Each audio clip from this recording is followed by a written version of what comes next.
মাটির টানে বাঁশের বাঁধনে উৎসব আবার উঠল জমে।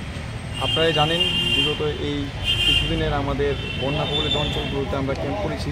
তার পাশাপাশি মাকে তো স্বাগত জানাতেই হয়, প্রত্যেক বছর নয় এবারও আমরা মুক্তি সংঘ ক্লাব মায়ের আরাধনায় ব্রত হয়েছি। আমরা আজকে খুঁটি পূজা দিয়ে শুরু করলাম উৎসব।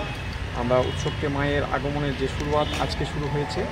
আমাদের এবছরের প্রতিমাতে থাকছে সাবেকি মূর্তি, আর আমাদের থিমে থাকছে ইচ্ছে ডানা। পাখিদের যে সেট করা, পাখিদেরকে বাঁচানোর যে উদ্যোগ, সেদিকে লক্ষ্য রেখে আমাদের থিম সবটাই লোকাল কারিগর দ্বারা, লোকাল ফর ভোকাল। এখানে লোকাল কারিগর গৌতম দেবনাথের দ্বারা আমাদের পুজো প্যান্ডেল, আর চিত্ত পাল আমাদের মূর্তিতে আছে। কীরকম বাজেট রয়েছে এবছর পুজো? আমাদের পুজোর বাজেট 12 লক্ষ টাকা। সামাজিক কাজ কী রয়েছে?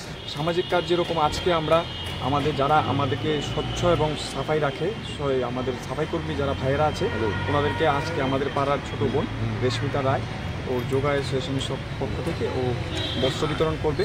পাশাপাশি আমাদের প্লাস্টিক বর্জন থেকে শুরু করে বিভিন্ন সামাজিক কর্মকাণ্ড আছে। এবং আমাদের পুজোটা পুরোটাই মানে আমাদের সবটাই মহিলা পরিচালিত পুজো কমিটি। আমাদের এখানে মহিলা এই সভানেত্রী আছেন, যিনি পুজো কমিটির সভানেত্রী। পাশাপাশি অন্যান্য মহিলারা, অন্যান্য পদাধিকারীরা আছেন। আমি পিনাকি চক্রবর্তী, মুক্তি সংঘ ক্লাব সেক্রেটারি।